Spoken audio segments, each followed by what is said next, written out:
Yo, yo, yo, welcome to another edition of the Geeky Bros Podcast. I'm your boy Tactics. And this is Big Geek Umar. How you doing today, bro? You thought I was going to put Darcy on, didn't you? Yeah, you did. A little bit. Yeah, I hesitated for one Darcy. second. There he is! But he's not here in the flesh right now, unfortunately. He's still on vacation. Yes. My man is enjoying life in Barcelona. And, honestly, we wish him the best. And that man deserves some R&R. 100%. So 100% he does. He sent us some dope pictures, too. We were supposed to have it ready for the show, but someone forgot. And that someone wasn't me. Care to explain yourself, Umar? I didn't realize the Tactics didn't read the chat. So I should have directed the message to him beforehand. I don't read. You do read. You read a lot. No, hence why you have so many books on the pile. I don't. And also, you literally are surrounded by... Anyway, hopefully Darcy will be able to show us himself of all him still being a geeky bro while in Barcelona. But until then, the show must go on. So, going to our first topic, which I will admit I did do standard practice and spring on tactics just before this segment started. So our first topic dirty, today, did me mad dirty. Yes. As always, I apologize.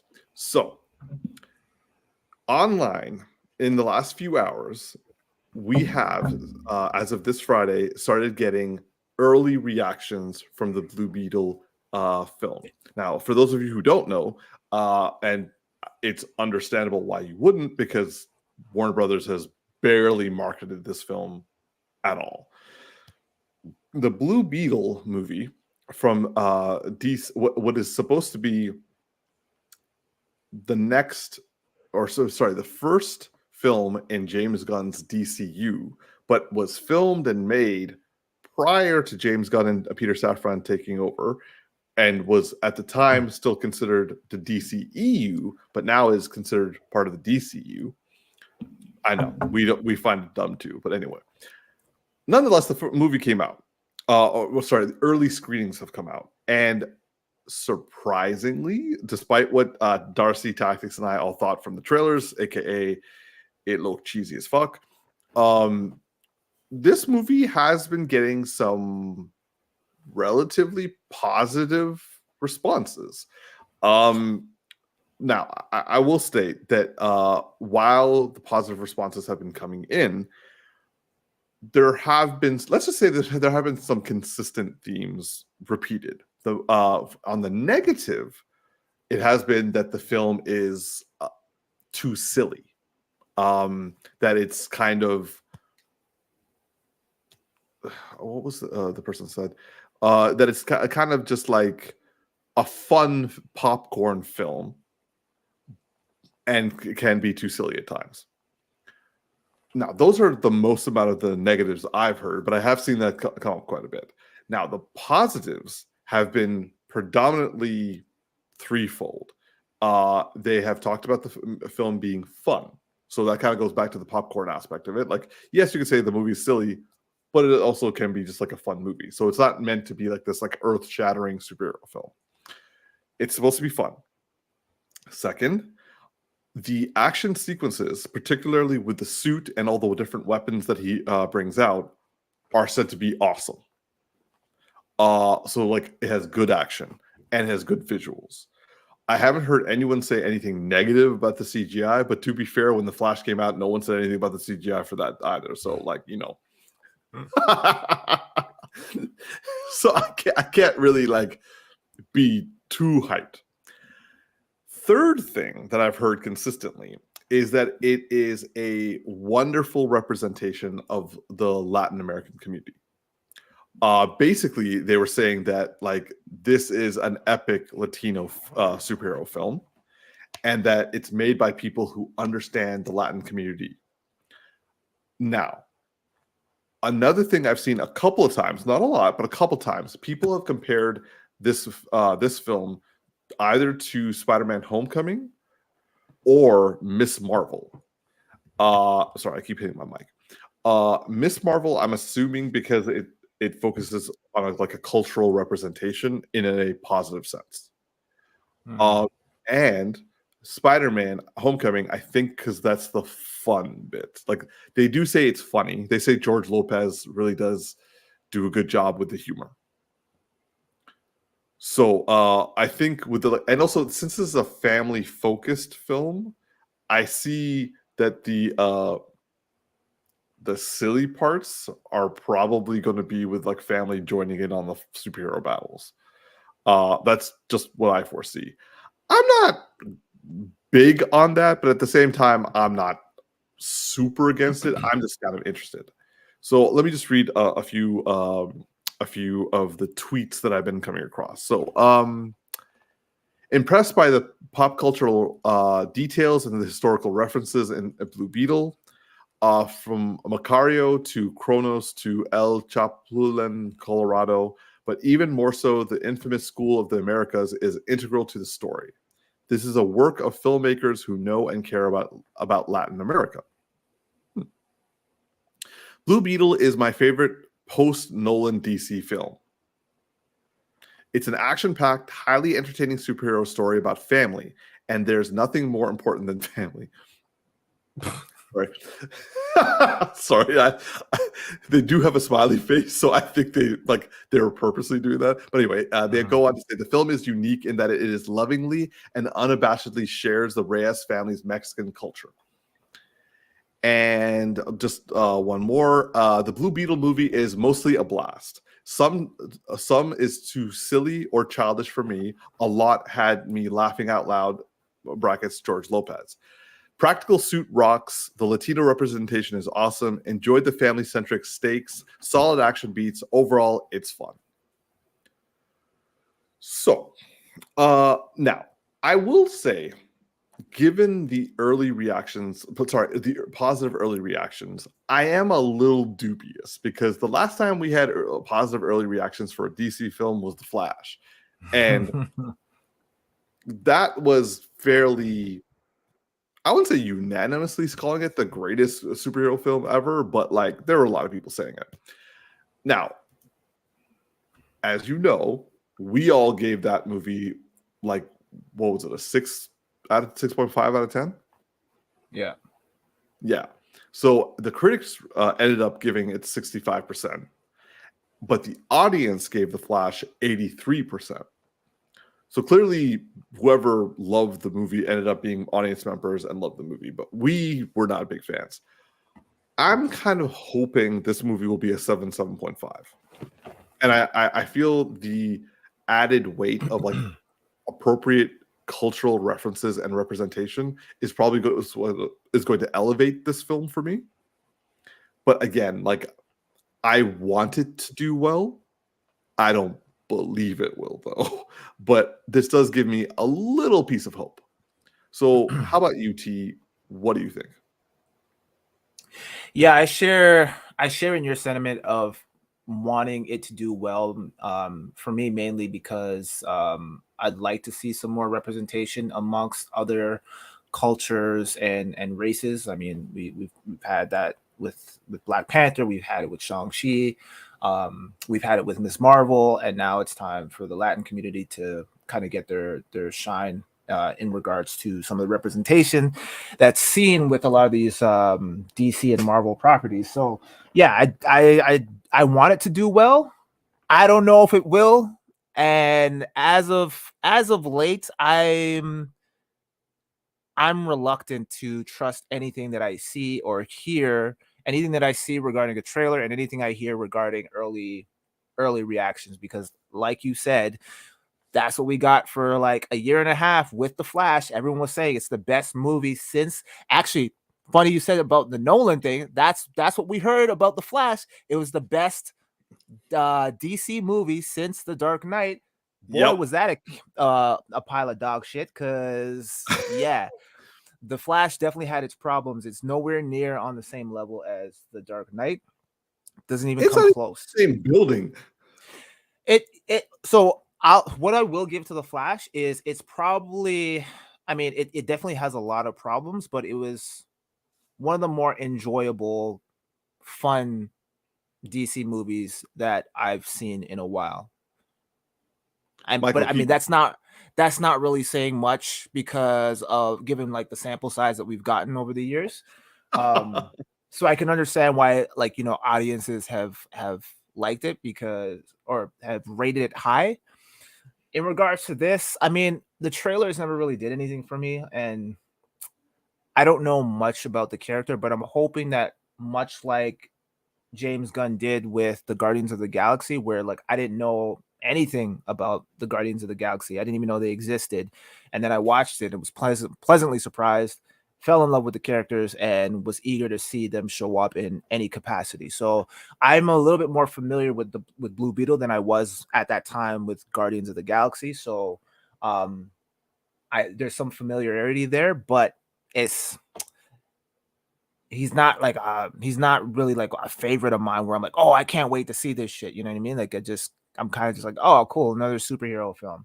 I'm hoping it's good, but I'm keeping my expectations super low because you know, all of these, whether it's Marvel or DC, they've all kind of been a letdown, with the exception of a few. And that's crazy to say because there was a point in time where if you had like four or five Marvel or DC properties coming out in a year, maybe like one of them was bad and the rest were like phenomenal. And now the roles are reversed. Now we have like one good one for every 5 or 6 that get released. So I'm hoping this is not the case with Blue Beetle, and it kind of sets the right trajectory for what's to come down the pipeline with James Gunn's involvement in the DCU now. Yeah, like okay, so for some people who don't know much about the Blue Beetle character, it's a kid, really, like a teenager named Jaime Reyes, who gets like a scarab from an alien tech attached to his spine, and he becomes the character Blue Beetle. Now, I had seen him a couple times in a few of the comics for Teen Titans. Oh, yeah. But the TV animated series Young Justice brought him front and center in season 2, and they did a phenomenal job with this guy. So I would say that, like, you know, I really enjoyed his depiction in the animated series, and when this movie was announced, I was like, good, this should be done. Now, originally, this movie was supposed to go directly to streaming services with Batgirl. But when Batgirl got shelved, they were like, okay, instead of putting this on streaming services, we desperately need some money. Let's put this out there, and also let's hope that it will like attract Latin people to like get us some international funds, because like North America, I'm hoping I'm wrong, but North America doesn't sound like it's going to be a thing. Now, I'm going to be away next week, but I will be in Colombia, and so I'll be watching in Colombia. So I'll hopefully be able to report back the following week to like give kind of like what I saw from people when I was over there. Oops. Anyway, so Blue Beetle's coming out next week. Early people are liking it, but we have yet to hear what the critics say. Currently, no critics have come out with reviews on this yet. So that will probably be early next week to mid next week. It's hard now because normally I would be on the side of the audience, and I'd be opposed to whatever the critics say because I don't know. I just never really vibed well with the critics. I felt like sometimes they were a little too harsh on a lot of the superhero properties because of the fact that they're superhero related, and they just can't see past the fact that this is derived from a comic book. But now it's a little bit different because I mean I definitely didn't agree with the audience rating for The Flash, and now I find okay. So for me, and I don't know if you feel the same way, Umar, but there's a fine line between regarding some of the humor that we often see in we see a lot of it in the MCU, but also in the DC properties that are out right now. And some of it I like, but then I do agree with some of the audience when they say like it's becoming too over the top and it's like everything's becoming too campy. I came across an Instagram post where it was a video from Hawkeye, and Mhm. it was the scene. I think it was the final episode. It was a scene where Kate Bishop and what was it, Elena? Is that her name? Yeah, Yelena. Yeah, Yelena. Yelena. They're fighting, and they have that like comedic banter back and forth with one another, and like it was all like they're fighting, but in the midst of it, they're both like cracking jokes at each other and everything. I found that scene hilarious just because I I love love that. I love Yelena and I love Kate Bishop. I think she was a great character. They have But so fantastic chemistry. and they have great chemistry, but some people were complaining about how like Marvel as of late has really like neutered themselves in regards to all the campy jokes that they were The interjecting quip. into. Yeah, and I think that's a bad example because I felt like that humor worked I for agree. that I would say situation. that I see what they're saying and what you're saying, though. Totally. I mean, there's certain things where it is over the top. Thor 4, for example, which shall not be named ever again. But yeah, like there are certain Marvel properties where the jokes just they either don't land or they just beat you over the head with them to the point where you're just like, this is not it wasn't funny the first time. Stop doing it. You know? I would say the Flash was very guilty of this, especially with they're like Ezra, just be Ezra. I'm like, please stop.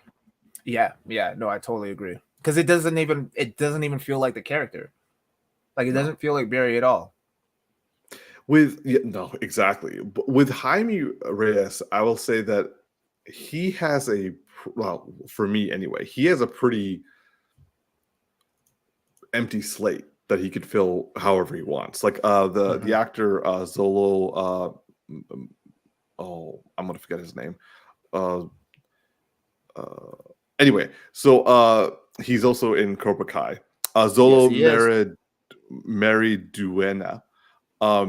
He can play Jaime however he wants because I'm not very familiar with the character right now. So I'm going to believe whatever depiction he has. I'm not going to be like, no, that's not Jaime. Or Jaime Reyes would never do that. So he doesn't have as much scrutiny.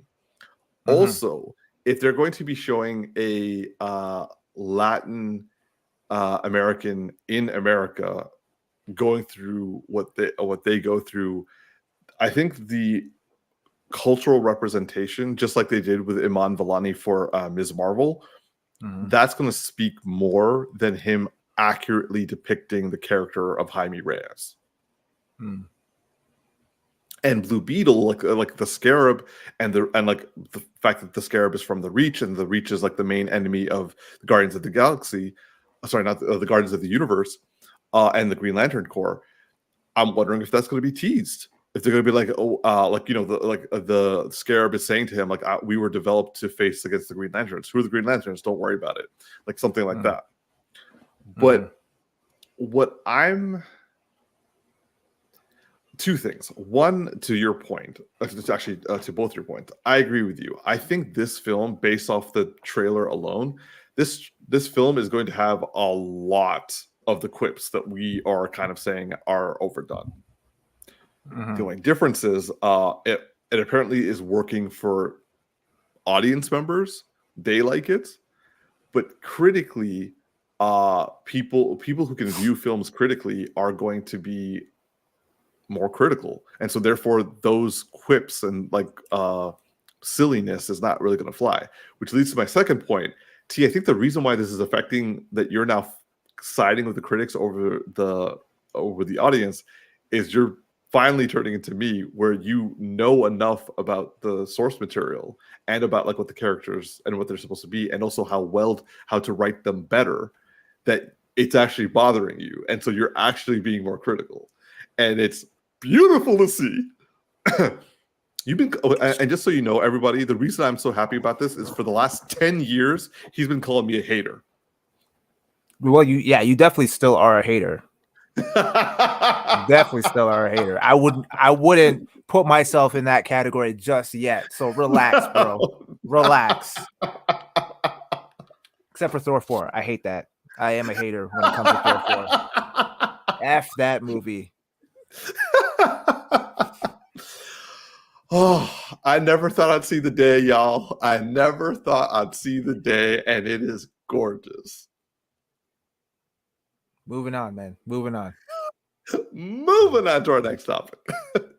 So, the trailer, or I should say the full-length trailer, for the upcoming Peacock TV series called The Continental, which is from the world of John Wick. It is essentially I'm not sure if it's like a limited series or if it's going to be an ongoing series, but however, it is a mini series. Hold on, let me just double check. Yes, sorry, it's a mini series, and it's going to be following Winston, aka Ian McShane's character from John Wick. Now, we've both seen the trailers. Actually, hold up, I'm not going to say anything. T, what do you think about the trailer? Let's see. Was I blown away by the trailer? No. Am I interested in watching this series?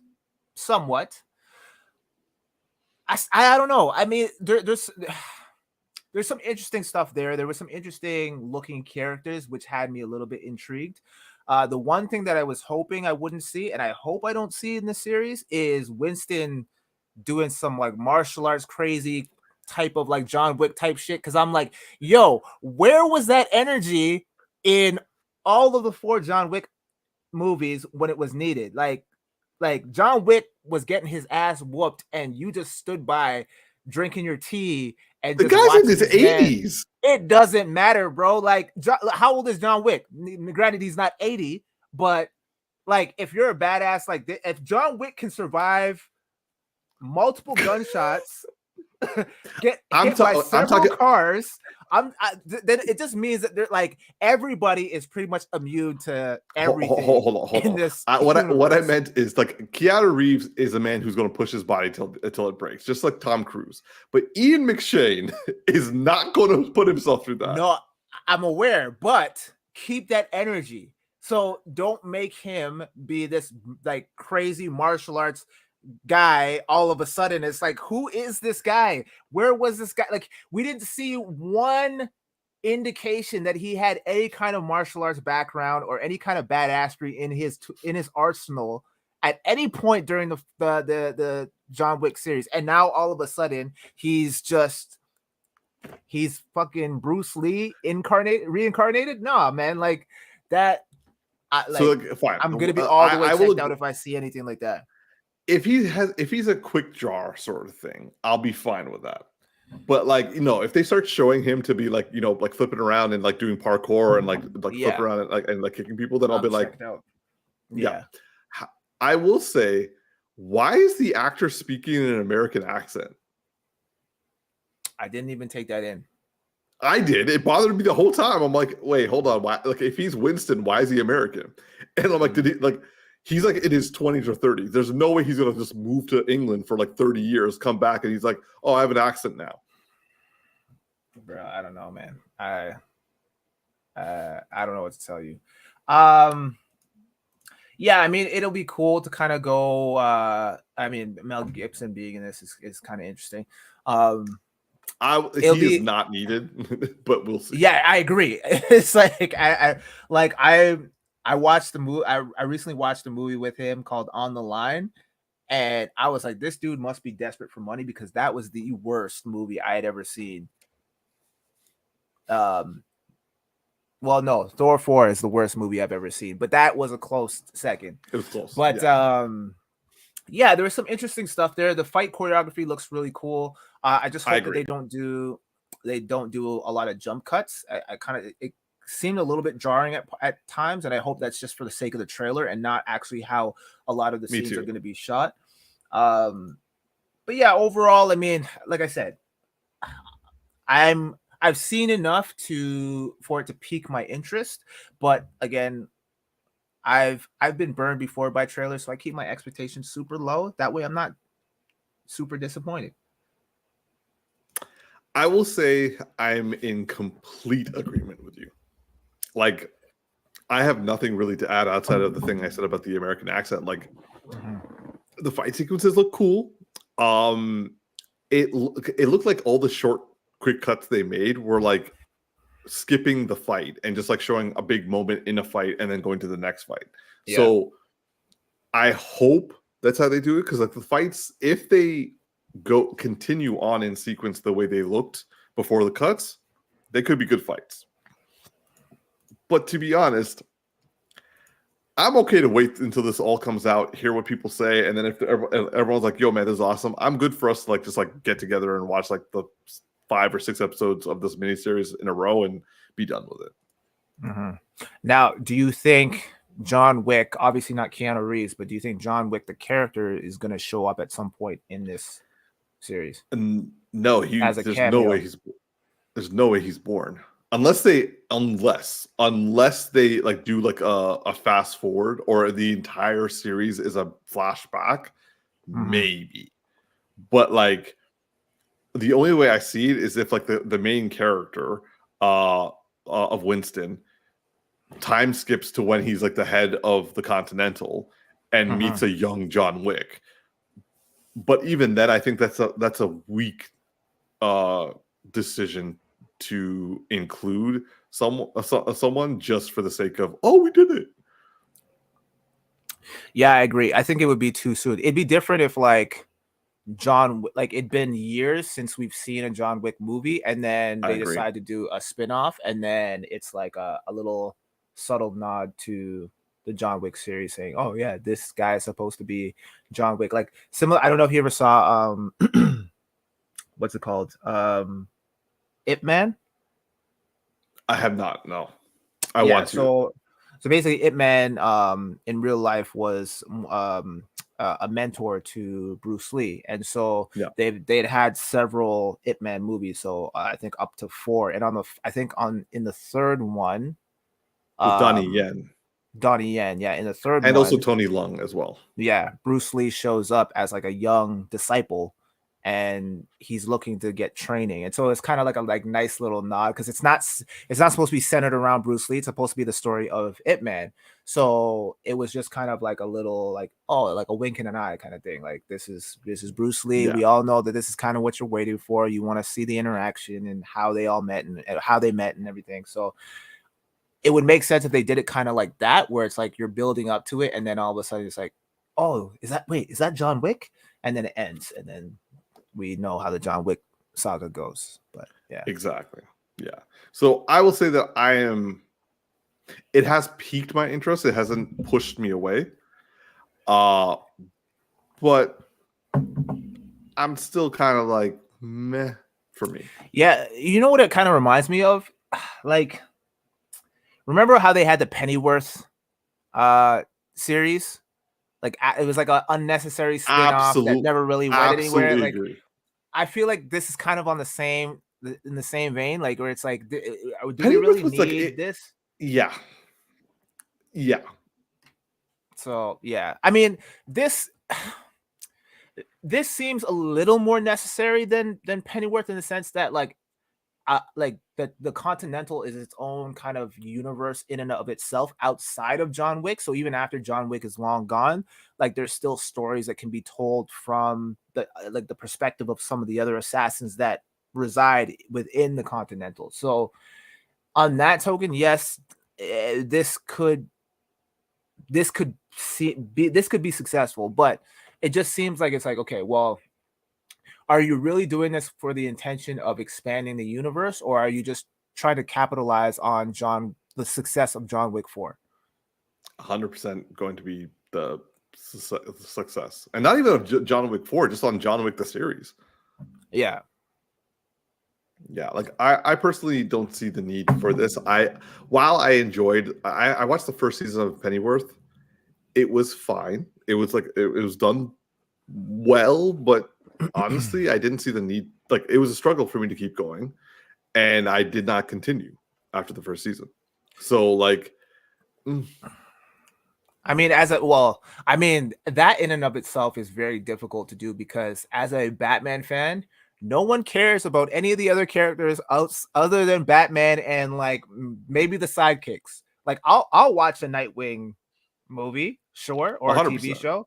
I'll Yeah. watch Jason Todd, like Red Hood, like but I'm not watching a Vicky Vale TV show. I'm not watching Alfred or like I don't care. I don't care about those characters. What's the point? Like, Yeah. seriously, what is the point? What is the point? I just, yeah, it's just, anyway. So for me, I would just say that this show looks like they put effort in. So it doesn't look like it's some bullshit that they put in. Now, No. the fact that Mel Gibson is in it doesn't exactly bode well for the show, because I feel a lot of like controversies are going to follow this show unnecessarily just because he's in it. Mhm. But at the same time, it doesn't look like he has a main role. He just happens to be like there, and for all we know, this is Yeah. like the most of his scenes. But if I hear good, if it has great action, I may just like watch it for the action and like not even pay attention to the story. Yeah. Agreed. Yeah. All right. So moving on to our next topic. So we have been hearing some. Well, let's just say that the concept of Wonder Woman in the DCU has been a topic of conversation over the last week. Now, this all sprung from an interview that Gal Gadot gave earlier this week, where she basically said that she was invited to a meeting with James Gunn and Peter Safran, who are who have taken over the DC film universe called the DCU. And she said, and what they told me, and I'm quoting, "You're in the best hands. We're going to develop Wonder Woman 3 with you. We love you as Wonder Woman. You've got nothing to worry about." So she said, so time will tell. Now, when she said that, the internet lost their mind. Like, oh my God, we're getting a Wonder Woman movie. In my head, I'm just like, that just shows that they're not going to recast Wonder Woman, not that they're making a Wonder Woman 3. However, over days of conversations took place, and people started to wonder, people started to debate, should Gal Gadot still be Wonder Woman, or should they give it to someone new? And people were debating of like, well, if they're going to redo the whole DC universe and make it the DCU now, why the hell are we keeping the same Wonder Woman? And then people are like, oh, well, they're keeping the same Aquaman and blah, blah, blah, blah, blah. Then, the last couple of days, there have been reports, because people have been asking about this. And despite what Gal Gadot teased, let me just say this like exactly as I was read it. Okay, so according to sources who are in touch with with the main DC development, the third Wonder Woman film is not in development, nor do Gunn and Safran have plans at this time for any Wonder Woman project in the new DC universe, other than the previously announced Paradise Lost prequel series that will be released on Max or HBO Max or Warner Brothers, whatever the thing is.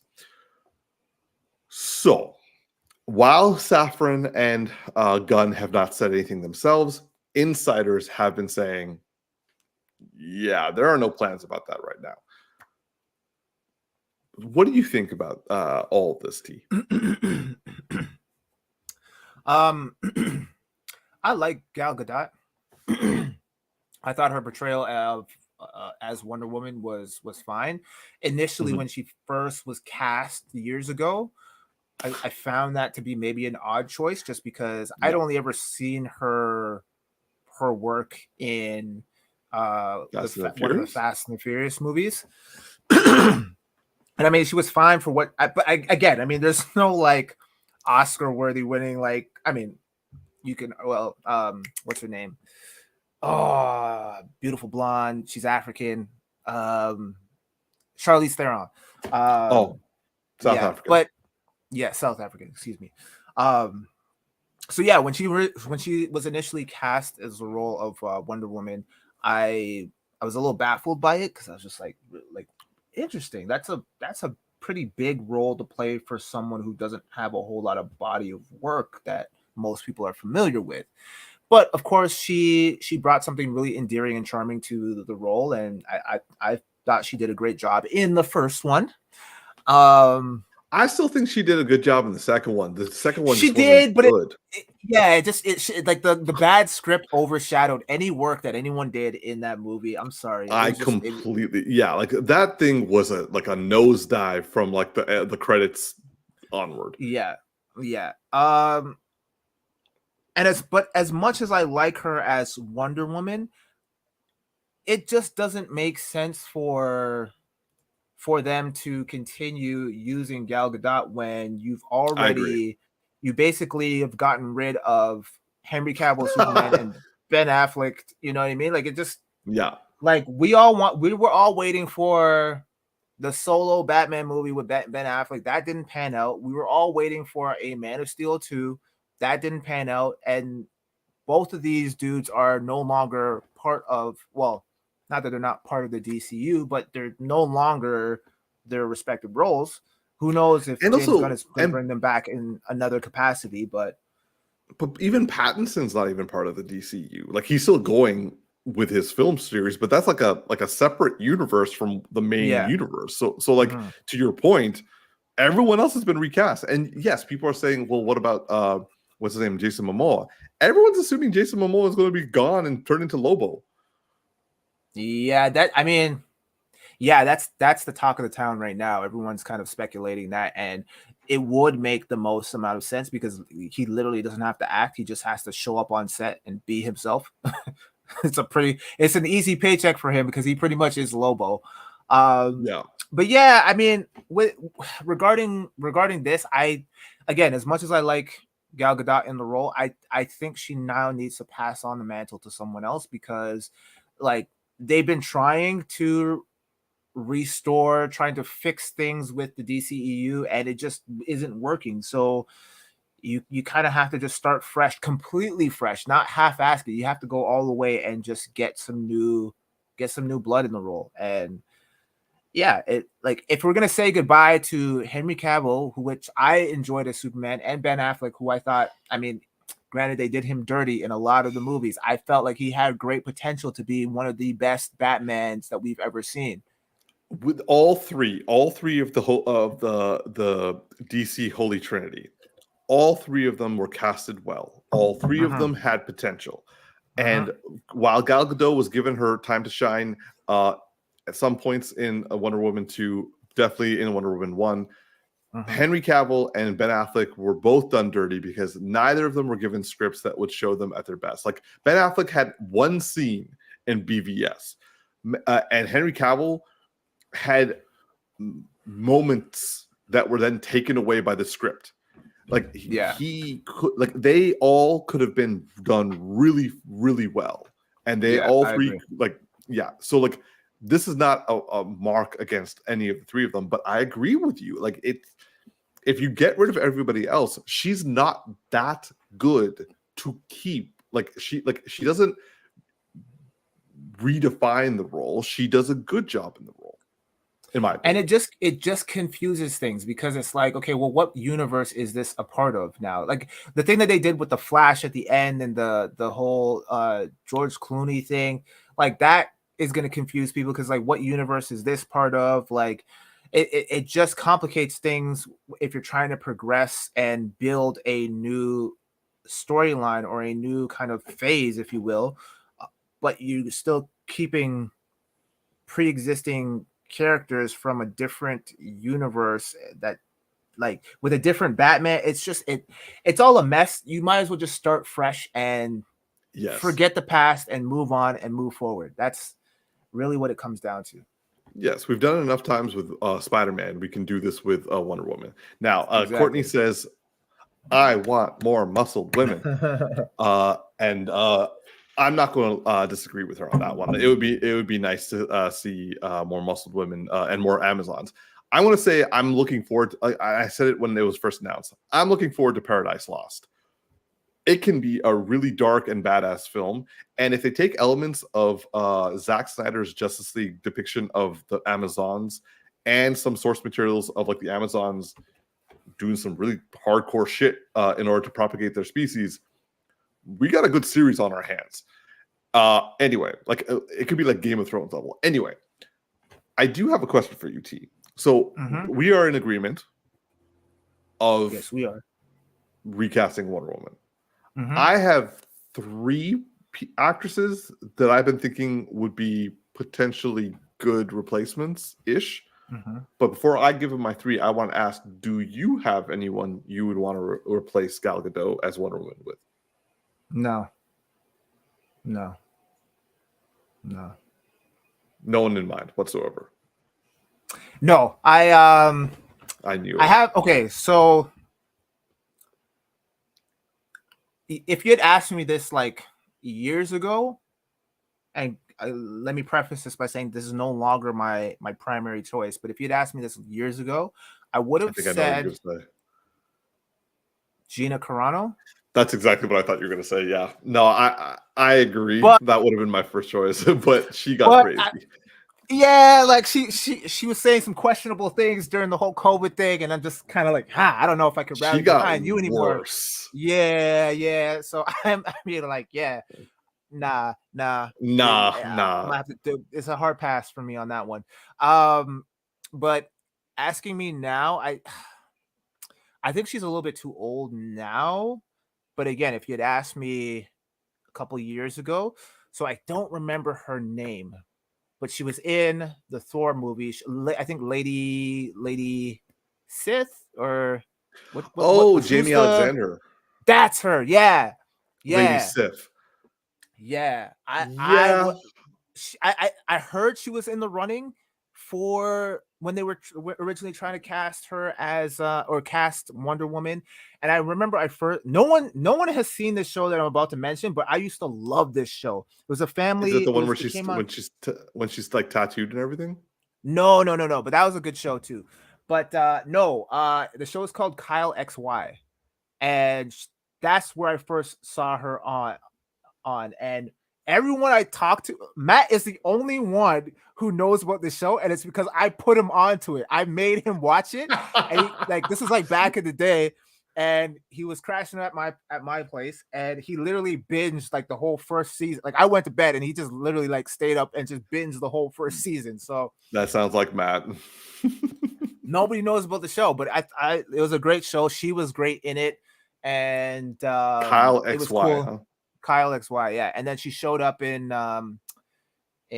Thor, and yeah, I was like, oh, she's great, like because I mean, she's pretty much Wonder Woman in that. So I was like, it's light work for her. It's an easy transition, but Gal Gadot got the role, which I'm not mad at, but yeah, it would have been nice to see what she would have done with the role. I could see her playing Wonder Woman, but now if you ask me, no one really comes to mind for me currently. Okay. Who do you got? So I will say, and Courtney, who do you got if you're still watching? Actually, this is an open question to everyone. Lucy. I mean, I've seen Lucy Lawless recently, and I can't really argue that much. If they made Lucy Lawless like a Queen Hippolyta, I would lose my freaking brain. Like her being Wonder Woman's mom. I'm surprised they didn't get her. They didn't cast her in anything. Like no Marvel stuff. Not like she may be saying no for all we know. Yeah, that's true. Maybe she's just like done with the business. But yes, Courtney, thank you for being way ahead of us. And also, so Courtney is mature Wonder Woman when? So like, Courtney's up for a mature Wonder Woman. I mean, does Wonder Woman age in the comics? Like, no, she's supposed to be ageless. Like she basically has looked the same for 3,000 years. Damn. Yeah. So. Anyway, so for me, I would say if we're going to cast Wonder Woman, it should be another unknown or relative unknown.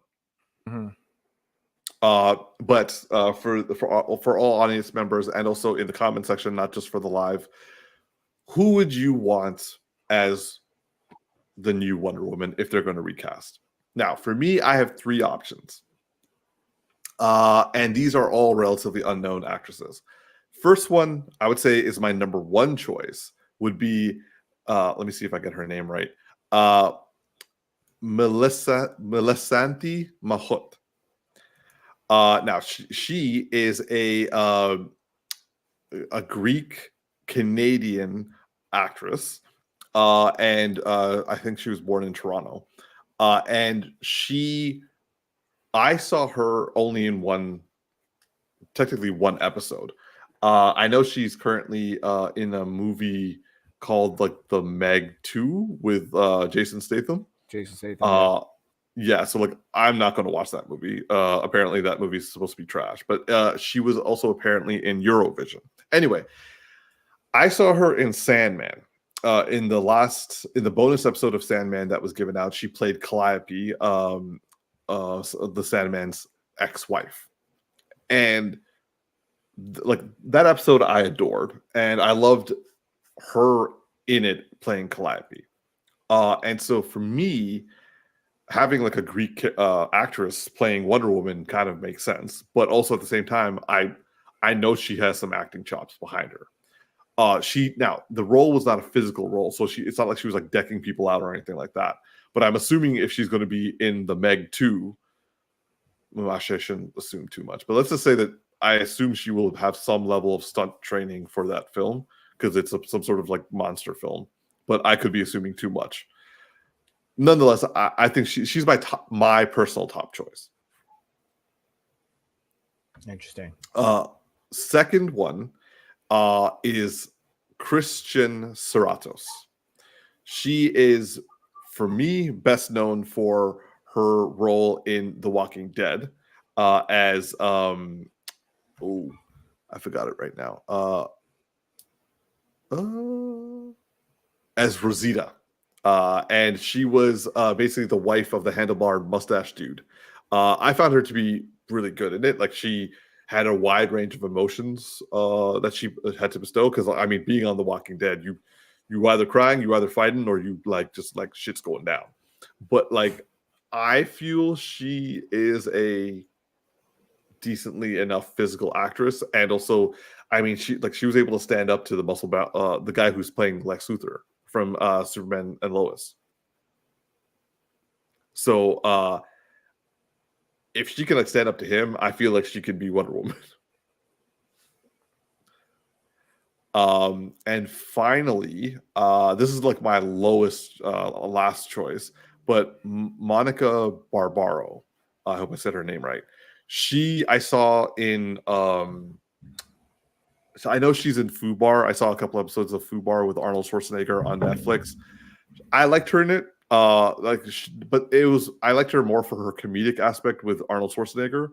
Her action sequences were fine. But then again, like that show doesn't exactly have great stunts, so I can't really claim her to be like pretty good. However, she was in Top Gun with Top Gun Maverick with Tom Cruise, and she was the only female cast member aside from Jennifer Coolidge, but she was the only female Army individual who did the training with the other guys. So I know she has some like physical capabilities there.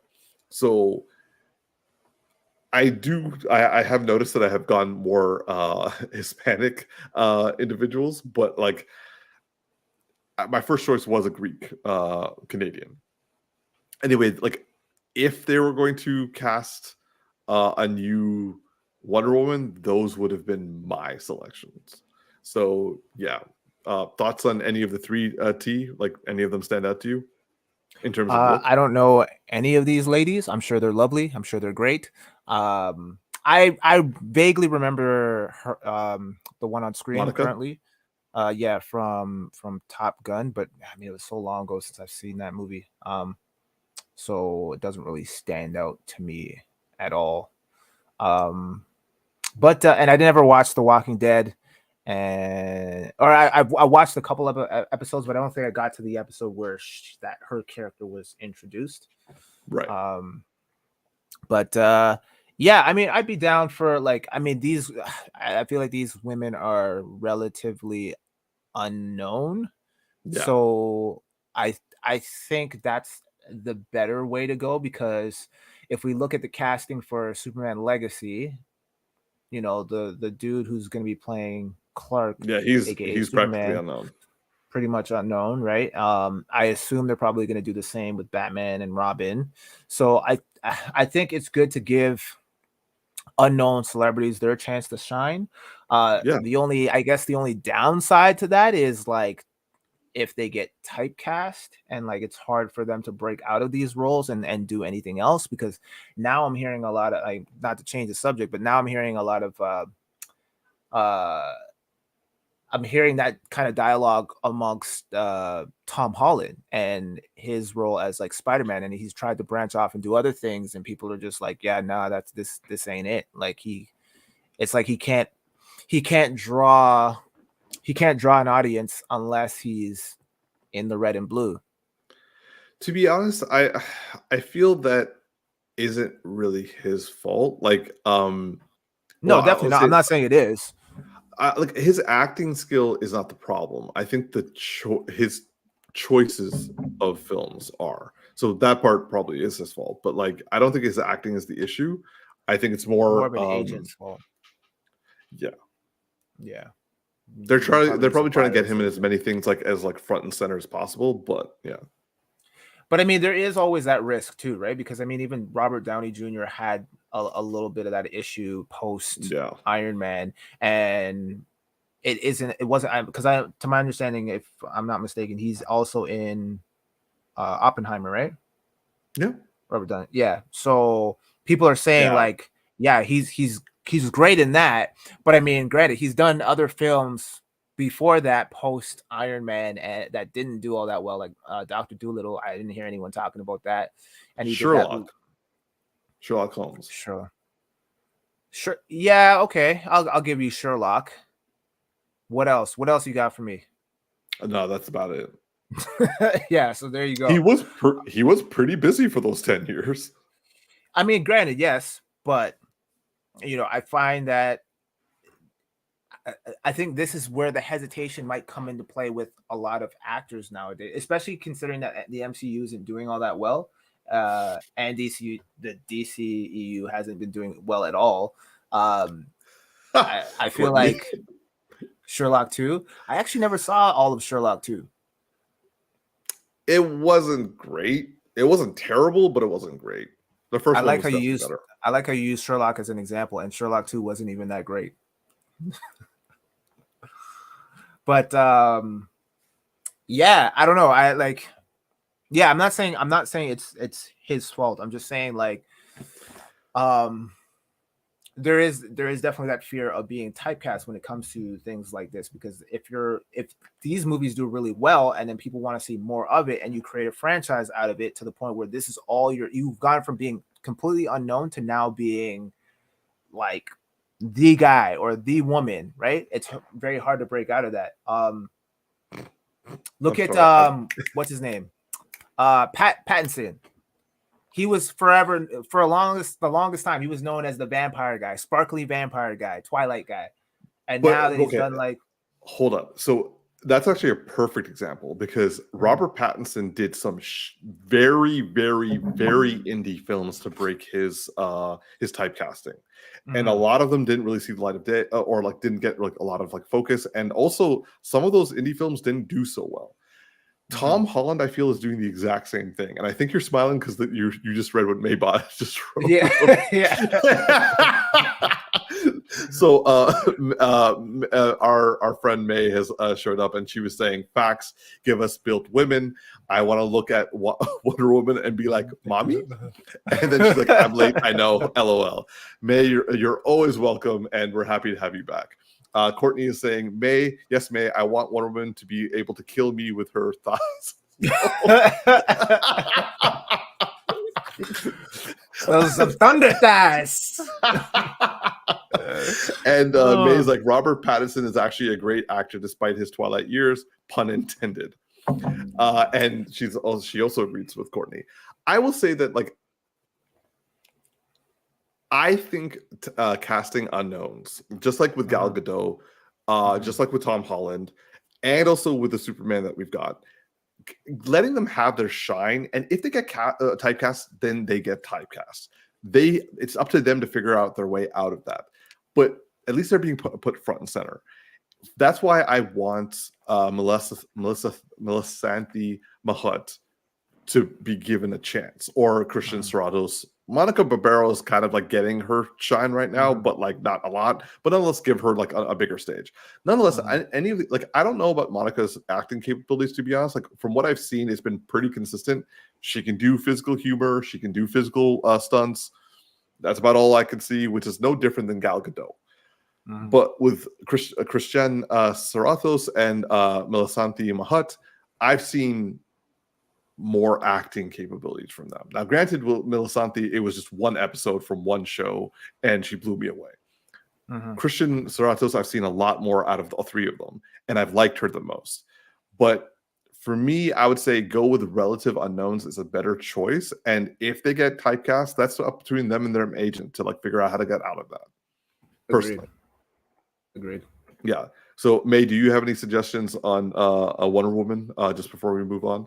But in the meantime, for everyone in the comment section, what do you think of the three choices that I came up with? What do you think of Tactics' suggestion of bringing back Jamie Alexander for Wonder Woman? And we might as well move on to our next topic, which is going to be our final topic and is what our long-awaited Teenage Mutant Ninja Turtles Mutant Mayhem full spoiler review. So this is your warning, y'all. If you haven't seen Mutant Mayhem, just plug your ears. So Tactics and I watched this on Saturday, right? No, Thursday. We saw it on Thursday night. Yes. So the TMNT Mutant Mayhem film has been out. We gave our spoiler-free reactions on our channel earlier last week, and now we're going to go into full spoilers. T, let's start with you, bro, because I know but I actually want to hear your full spoiler review now. Oh man, where do I begin? So I think I gave it a 7.5. Currently, as it stands, it still remains at a 7.5. Overall, okay. I enjoyed the film. It's not without its flaws. There are definitely some issues I had with the movie. The biggest issue, and I already pointed this out from seeing the trailer, is the Michelangelo and Donatello voice. That for some reason just bothered the heck out of me.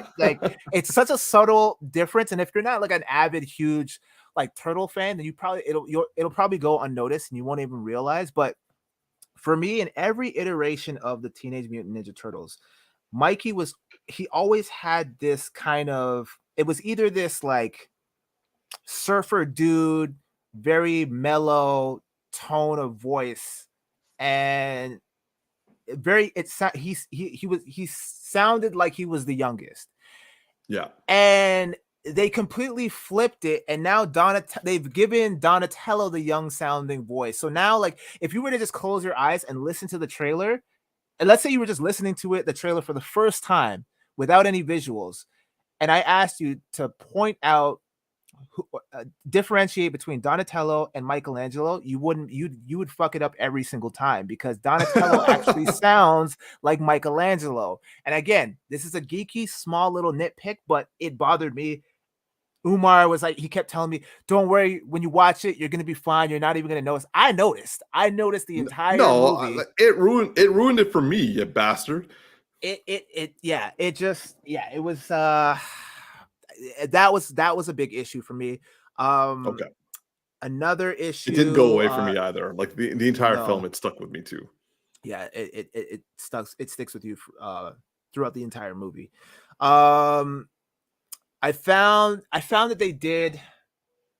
Okay, so here's what I'm going to do. I'm going to break down some of the characters in this. Okay. And we're going to keep this real quick. But okay, so starting with Leonardo. So he was he was great. Normally, in all the other iterations, like Leonardo is kind of like the dull, lame turtle, so like no one really pays him any mind. He's like he doesn't get a whole lot of screen time. Although in the first one, people forget that he was the only turtle to land the blow on Shredder, so we gotta Yeah. rate him for that. Yeah. But in this, he was kind of the show stealer. I found that they gave him a little bit more to do, It was and focused on he him. was more he was focused on him. He was more involved, which was cool. He had some funny moments. He's still the corny one out of the group, but yeah, it worked. Raph is my favorite turtle. He's always been one of my favorite turtles.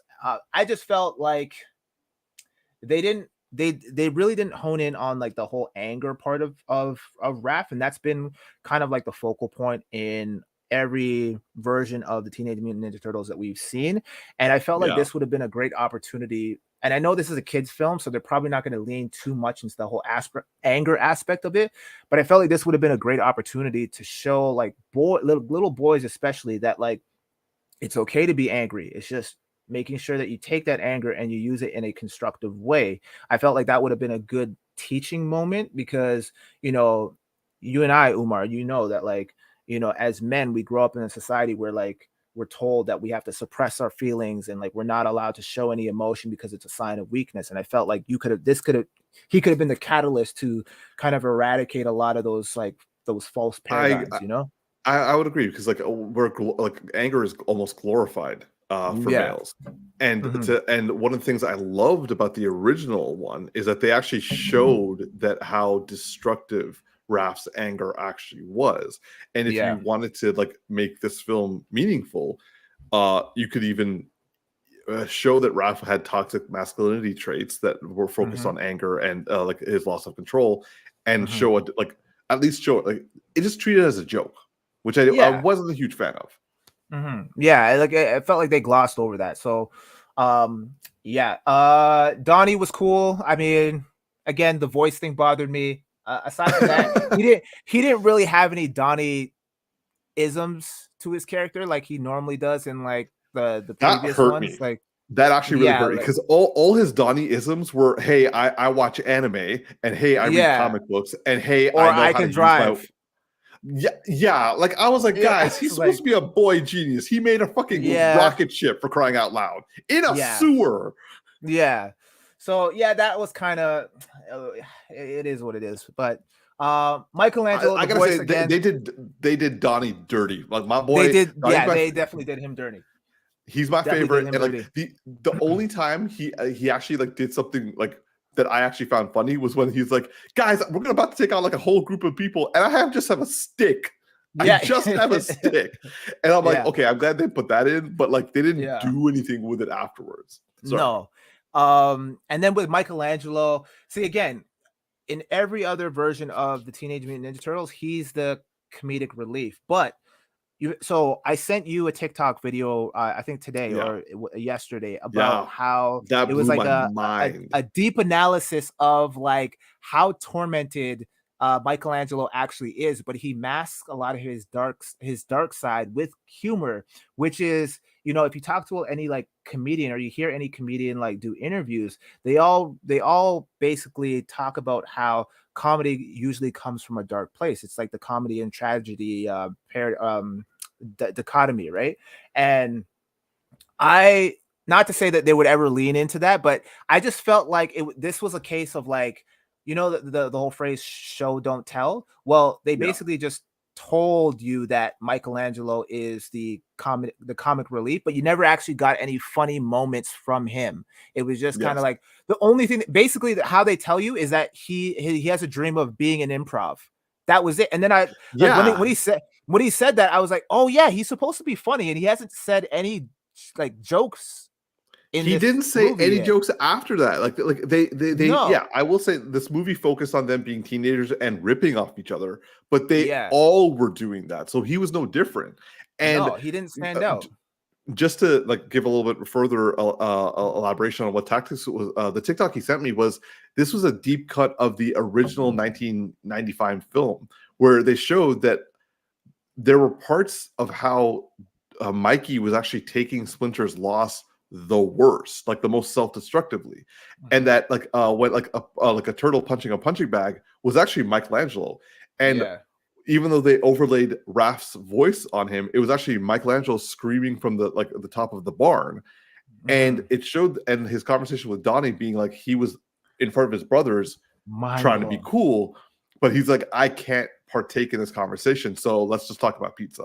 So Which makes in this, the last Ronin hit so differently now. Like I'm just like, okay, now I'm on board with this last Ronin because yeah, I that's what I'm it's talking so about. layered. I'm like, oh my god, I didn't even think of that. But yeah, that makes so much Exactly. sense. I will say for me, as someone who Michelangelo used to be his number one, but then went off to being his third, because like for me, it's Donnie, Leo, Mikey, and Raph. And Mikey, as my former number one, if I had watched this while he was still my number one, they did him secondary to Donnie. Yeah, agreed. In fact, I would say they did all three of them character-wise relatively dirty, except for Leo. Yeah. Oh, Splinter. Oh my god. Speaking of dirty, they did this dude hella dirty. Like, oh my god. the thing is, I don't need. So here's the thing. So my favorite Splinter iteration is from the original TMNT. Really? Yeah, and I know some people were like, oh, I want to see Splinter like actually like mess shit up, like actually go out into battle and fight and everything. For me, TMNT is the one that I grew up on, and I was used to like Splinter being the sage, Old like master. mentor, old master kind of thing, like that is providing like sage wisdom. Like that's the Splinter I wanted. I don't need him to like go into battle and like, it'd be cool if we got that in the original movies. That's fine. I mean, in the Secret of the Ooze, we got the little bone arrow little bit there. Oh god. But for me, I didn't need him to be in battle. I just wanted him to have that drop that sage knowledge. And this Splinter, he came off as like insecure and unsure of himself, and like he questioned everything. And he was less of a mentor and more of a Dad. father figure. Yeah, he was more of a dad, but like a corny, cheesy dad that like isn't all like he's not up with the times, and very, very like controlling and strict and everything. And so I wasn't really rocking with this version of Splinter.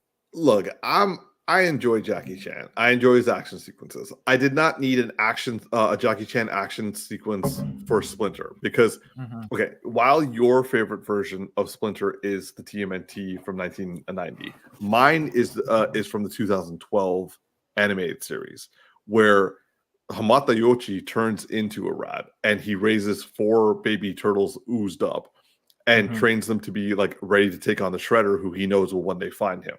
And like when he fights, he's like Batman level fighter. And like the reason why he sends his 4 out is to give them training to go up against like the enemy, not because he's like too frail to do it himself. And so like now, so that's my favorite. But like I've been fine with the 1984 animated version of him. Like he would send people out. He would be sage. He would also fight out there when he needs to. And also, I like the TMNT version, like him yelling out Cowabunga. I'm like, oh, he's so cute. But like this Jackie Chan guy who's like running around, getting his ass whooped, fighting people like accidentally, and also making out with like a mutated cockroach, and like that was weird. That was so weird. I didn't need that. Yeah. And he, like, you're right. He's not sagely at all. He's not even master. He's just dad. Yeah. And I'm like, okay, fine, but like, yeah. And another thing okay, I this is a nitpick, and I'm sure that there's a reason for this, and it'll get addressed in the second film. But the fact that and sorry, Courtney, I know I don't think you watched this yet or may, so please mute if you don't want any spoilers. But all the villains end up being like they side with the turtles, and they become good at the end, and you're just kind of like, well, Rocksteady and Bebop are villains. But I think Dan pointed out, Dan being Umar's friend, who watched the movie with us, he pointed out that when Shredder shows up in the second one, because he basically there's like he makes a small appearance, a silhouette appearance at the end. So he's basically going to take over and be the new upcoming villain in the sequel, and then something's going to happen that's going to divide the villains and the turtles, and the villains are going to go on the side of Shredder or the mutants. Yeah. So yeah, that was a little jarring for me at first, but then I'm like, oh, okay, it makes sense if they plan on doing a sequel, which I'm sure they will. But yeah, overall it was good. There are certain things that I missed, like we didn't get a lot of tag team moments that I'm used to from like the original movies. Like I would have liked to see more of that. We're not really showing. Yeah. No. It really does seem like they just learned off of a YouTube video how to fight. Like that's how it came off. Like, which is disheartening because that's not how the turtles are actually. They're actually like they're stealthy. They're trained ninja assassins, and like, well, not assassins, but they're trained ninjas. Actually, and they were in the original comic. They were, yes, in the original comics, yes. But trained assassins. I mean, like we don't get any inclination that they're at all capable of like actually assassinating anyone. So that's a little unfortunate. But overall, it was fun. It was lighthearted. It's for a new age, while trying to still stay genuine to the hardcore fans of this franchise. Yeah. And I felt like there was a decent balance, but I think it catered more to a younger or newer generation that is just getting introduced to these characters for the first time. So yeah, I'm hoping they kind of like cater to the fans a little, like the old school fans a little bit more in the upcoming sequel, a little bit more, but only time will tell. Yeah. Just before I go, I'm just going to put up Courtney's comment where she says, I think it's fair since there's few things about the character designs to make them easy to differentiate visually. So it makes the voices more important. It's okay not to be happy with it. And fair enough. Like they did make each of the turtles easily discernible. Now, I would say that I think I felt they went a bit too much on making them so different, but at the same time, it was fine. Like I find it cute that Mikey has braces. I find it cute that like Raph doesn't have a tooth. I like that. But like, okay, so first of all, how did they get the braces? First and foremost, how did they get the braces on? Why doesn't Raph have braces? Because he clearly needs braces. I'm not rocking with this trope of like Donnie, because he's the smartest one in the group, he has to just wear glasses. Like what? They're mutants. Like shouldn't all of their abilities and their senses and everything be heightened? Like how is he fighting and he's got glasses on? I don't know, man. Like this is clearly a style choice. Like if you sit down and think about it, we're talking about mutants, like turtles. This is true. What the hell am I arguing about? I will say the fact that no one else has braces. Like if they all had braces, I could get it. If they all had straight teeth and he was the only one who didn't have braces, it could be like, oh, like it would be funny if they were like taking one braces and then like rewiring it to the next person, then rewiring it to the next person. But that would be hilarious. But like they didn't do that. I will say that I enjoyed this movie as well. It was fun. I still give it an 8. So Courtney's saying, I've seen people wear fake braces for Insta, so maybe it's that. LOL. Again, another thing that I don't get it. I don't get it either. Maybe maybe we're too old to get that one. Maybe, yeah. I liked April in this. I will say that the characters, like, I enjoy the film. I found the direction of the film to be interesting. I felt the milking thing went on too much, but still it was still funny when it's like, oh my God, they're going to milk us. But then they just kept on going with it. And I was like, okay. Yeah. As I said, I wish Splinter was done better. I wish there were more like ninja action sequences. At the same time, I did enjoy the action sequences that we got. Superfly Ice Cube was hilarious. The other mutants, like, I didn't mind so much that they turned nice at the end. It was weird. I'll grant you, it was definitely weird. But like I said, like Dan and I were saying, if Shredder comes in and like they like split up and like the ones that are kind of like anti-heroes or like people who just kind of like help the turtles stay while like Bebop and Rocksteady and like a couple others leave, I'm okay with seeing that. But I did like seeing like the enemies can be turned friends, like not everyone's a bad person, and then like but like Superfly is crazy. The ending like like Godzilla situation was a bit interesting to see, but it also was cute to see that like all of New York started like supporting them, and then all of a sudden the turtles are welcomed in society and are going to high school with everybody. That one caught me off guard. I was like, "What the f?" And they're like going to high school now and apparently going to prom, and like I'm like, okay, don't see that working, but sure, like acceptance. They want to push acceptance.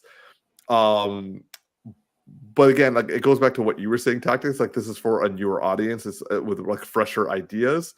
So clearly, they wanted to like make it like a new, different type of story. It's weird that I want it to be darker for the next movie because like this one felt a little too like happy-go-lucky. But like we'll see. I think it needs to be darker, but I don't know if it will. I think we might be aged out for the current iteration of the Turtles and just be happy with our darker TV series and comic books. Man, I still want like the suits, man. Like the Jim Henson suits. Yeah, like honestly, like if you look at all the other turtle movies that we've had, like we haven't gotten a good fight scene that is on par with that movie. Yeah, we got a good dance sequence though. What, in The Secret of the Ooze? Go ninja, go ninja. Go. Yeah, but again, that was in the suits, right? Like, yeah. So like I'll group Ooze, like The Secret of the Ooze, in there too. Like they had some dope fight, like that fight scene at the club was great. Yeah. Okay. Yeah. It was fun. It's not as epic as the original one, but it's still right. Like they still did some cool stuff in there. But I just I don't think Nickelodeon is ever going to let this franchise turn adult enough like they did for the 1991. Yeah, just because like who would it appeal to now? Like yeah, it would appeal to us. Yeah, but we're like a small percentage now. So I don't think I don't think they see any money in it. So because again, we're not going out and buying toys based off of these characters. Exactly. So it's unfortunate. The ship has sailed for the turtles for us, bro. I know. Like, I mean, I'm okay with going on the merry-go-round with the turtles, but like, I'm not. It's not going to be a death-defying like roller coaster. Yeah, I agree. I sadly completely agree with what Courtney just said. Children today deserve to have lasting, horrific memories of human turtles foam suits, just as we did. Amen. 100%, man. They were scary, man. Back in the day, that scene where Raph screams, like after he realizes that Splinter's been taken. Oh my gosh, that used to give me nightmares, man. And they zoom in on his mouth, and like the way they did his eyes. Oh. Also, him getting his ass kicked by the foot and being thrown through a window.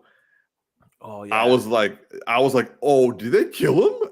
And like, and then they're like, no, he's alive. I'm like, okay. Yeah, that shit was so good though, man. I so know, good. Man. I know.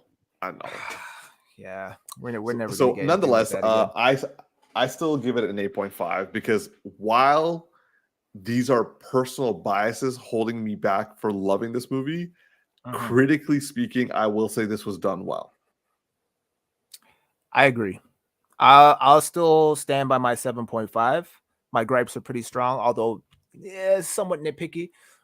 Yes. I think our personal biases are against us on this film.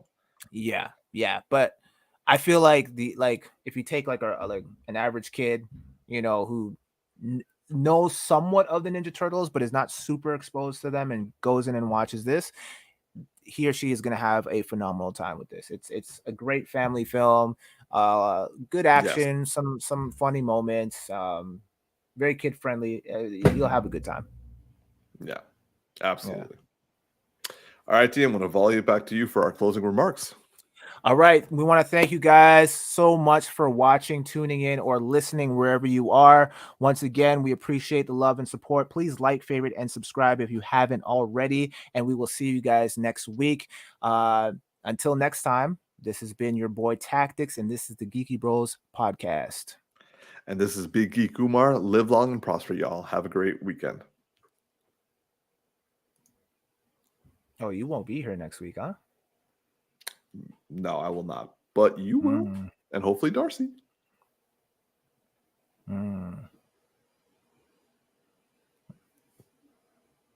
What if I just left, bro? What would you do? If I just didn't end the podcast, I just left you here.